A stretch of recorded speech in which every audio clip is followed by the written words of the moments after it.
Olha que palavra maravilhosa, né, de Provérbios 2, 20 em diante até o 30, que o Senhor fala sobre a sabedoria de o que é certo e o que é errado, que devemos seguir sempre as coisas certas, os ensinamentos de Deus, ensinamento de pessoas que têm sabedoria, experiência própria, como aqueles que têm enfeite na cabeça, que, como o provérbio fala, que o enfeite é o cabelo branco.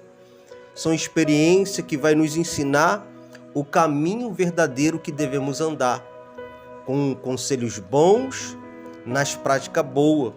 Até provérbio fala que a gente conhece uma criança, a gente consegue saber como vai ser essa criança, o futuro dessa criança, já desde pequena. Você já consegue observar se vai ser mal, vai ser mentiroso, vai ser mentirosa, o tipo de caráter que vai ter. Então a gente deve ensinar os filhos, jovens e para nós mesmos, sempre o caminho do bem. Porque a lei da semeadura, que está em Gálatas 6, versículo 7, olha o que a palavra de Deus diz. Não erreis, olha o que o Senhor já está falando, não erreis, não erra. Deus não deixa se escarnecer, porque tudo que o homem semear, isso também fará. Então tudo que o homem semear, vai colher, porque o que semeia na sua carne ceferá, vai corrupção, mas o que semeia no espírito vai ter a vida eterna, vai ter prosperidade, vai ter paz na sua vida. Lógico que tem muitas guerras, mas tudo vai ser melhor, tudo a gente vai ser abençoado. Então o caminho da nossa vida é sempre o caminho da paz, o que é certo. Ah, mas uma mentirinha não tem nada a ver. Tem sim. Uma mentirinha, ela pode o quê? Trazer uma consequência muito grande. Eu lembro a história de um rapaz, na época no quartel, por uma brincadeira, ele pegou o celular do seu amigo ali que estava ali no trabalho distraído e brincando, se escondeu para ele ficar de esperar isso aquilo, só que virou um negócio que foi falando pro capitão, foi falando pros amigos, aí começou a falar quem roubou, ladrão, não sei o que, a pessoa ficou com medo e começou a esconder, levou para casa e ali começaram a interrogar todo mundo e quase foi preso por causa de uma mentira. Virou-se uma bola de neve que o que? Causa de uma brincadeira sem graça e uma brincadeira que era uma mentirinha, acabou se tornando o que? Perdendo tudo na sua vida. O teu tempo de serviço, perder isso, aquilo, outro, por causa de uma mentira, por causa de um engano, por causa de uma brincadeira sem graça. Então, a gente deve sempre andar no caminho da palavra.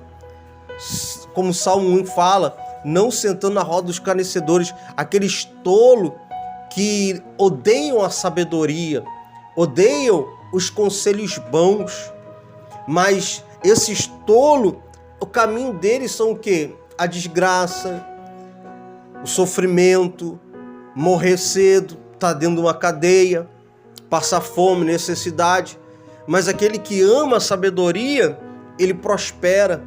Deus ele não deixa desamparado o que é o justo, aquele que anda na justiça, que foge da aparência do mal, que anda nos princípios da palavra de Deus, a palavra do Senhor.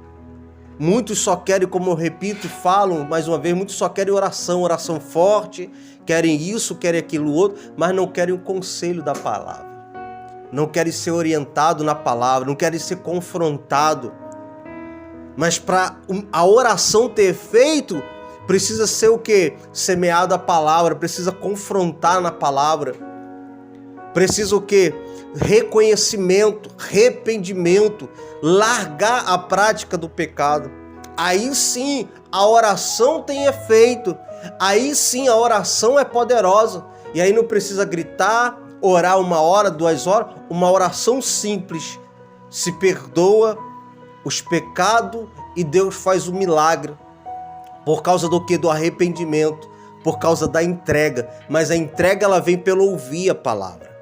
Como eu conheci um homem lá em Minas Gerais, e ele falou, já fui na Universal, na Mundial, em várias igrejas, mas não consigo ser liberto. E aí eu preguei a palavra para ele, preguei a verdade, preguei a palavra e fiz uma oração simples. Ele ouviu, colocou em prática e nunca mais usou droga. Nunca mais andou naquela prática do vício. Por causa de quê? Por causa do confronto. Por causa da palavra. Muitas das vezes as pessoas elas querem o quê? A sua desgraça, porque através da sua desgraça eu posso tirar tudo seu. Você pode fazer uma fogueira santa, você pode dar o seu carro, a sua casa, deixar o botijão vazio, mas levar o dinheiro para a igreja.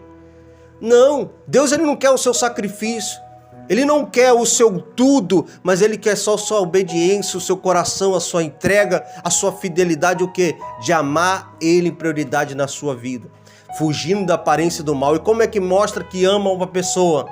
É nas atitudes.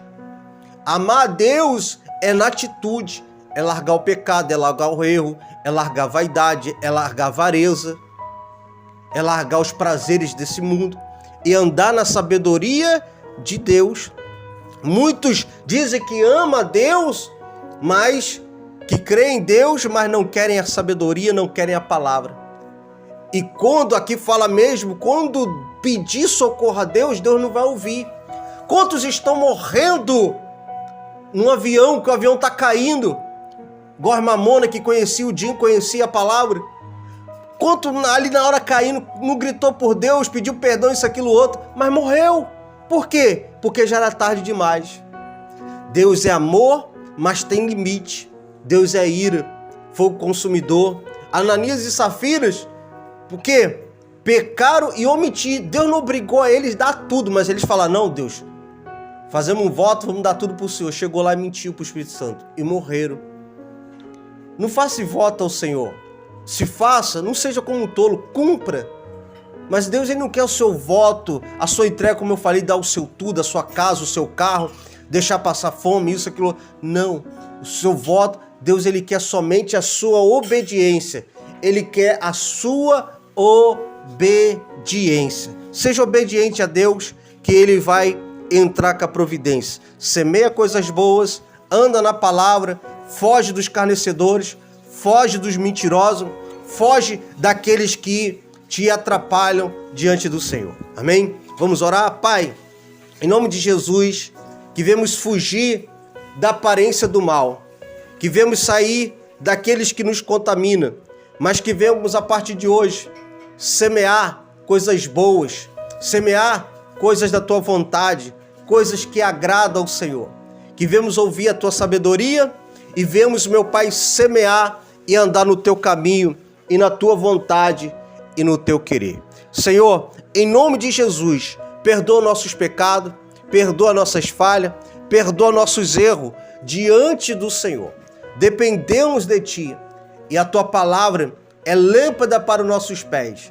Tira a escama da nossa vista, tira a escama desse casal, tira a escama desses familiares, desses filhos, mas liberta de toda a vaidade e de todo o cativeiro. Em nome de Jesus, dependemos 100% do Senhor. Amém. Da sua sabedoria. Amém. Amém. Deus abençoe a sua vida. Deus abençoe a sua caminhada. Nessa instrução, leia o livro de Provérbios. Medite no livro de Provérbios, como eu já li outro dia, e que você possa ser guiado e guiada pela palavra. Você tem força. Sabe como é que a gente vê que as pessoas têm força? É na hora que quando briga pela política. É na hora que briga pelo seu direito. Como alguém uma mãe que leva os seus filhos na escola e não tem direito ao ônibus. O que a mãe faz? Briga pelo direito do ônibus. Bota na justiça, bota na televisão, chama lá o programa de televisão, fala com o prefeito, reúne as irmãs, reúne as colegas de escola ali dos aluninhos e faz arruaça. Deus não se alegra com isso. Deus se alegra é o quê? Essa é a diferença. E tem muitos cristãos nesse meio, brigando, arrumando barraco. Por isso que a gente não sabe mais quem é cristão. E ali dando mau testemunho. E lembrando que Jesus andou no meio do deserto. Quem mora no norte, andou no norte, andou no meio na bicicleta, no sol. E sempre ninguém morreu por causa disso. Então, a gente deve o quê? Sempre olhar para a nossa vida e ver onde a gente tem errado. Aonde você tem errado? Aonde eu tenho errado? O que a gente tem andado com essas pessoas? A nossa força tem que ir para ganhar vidas para Jesus, pregar a verdade, a palavra dentro de casa, ser duro na palavra, se orientar. A Bíblia diz que quando apedrejar alguém, quando levar aquela prostituta para Jesus apedrejar, a lei permitia, sabe o que também? Os filhos que eram mal criados dentro de casa ser apedrejado pelos pais no meio da praça pública. Mas você não vê nenhum pai fazendo isso na Bíblia. Porque o pai tem misericórdia dos seus filhos, mas não tem misericórdia de alguém lá fora. A gente às vezes quer ter misericórdia, compaixão dentro da nossa casa. E a gente não tem compaixão quem está lá fora. Então que a gente possa levar a palavra e no meio dessas confusões a gente ser diferente. A gente dá o testemunho como José. José, ele deu testemunho. José, ele deu testemunho dentro da casa de Potifar, dentro da cadeia. Mas ele nunca se misturou com coisas erradas. Jó, a Bíblia diz que Jó fugia sempre da aparência do mal. Então que a gente possa meditar em Provérbios, para tomar tapa na cara, para ser confrontados, mas para a gente já ver uma mudança. Nossa família precisa ouvir Provérbios. Se não querem ler, você lê para eles. Mas a gente precisa ter um confronto, ser confrontado pela palavra. Porque é pela palavra, é pelo ouvir que a gente muda. Não se esqueça de inscrever, dar o like, compartilhar, conseguir contato, pessoas que necessitam de uma palavra. Coloque no comentário seus pedidos de orações, ative o sininho e não se esqueça, o seu like é um modo de você evangelizar. É um modo de você, através desse vídeo, o YouTube entender e poder indicar mais outras pessoas. Deus abençoe a sua vida. Em nome de Jesus, a paz do Senhor.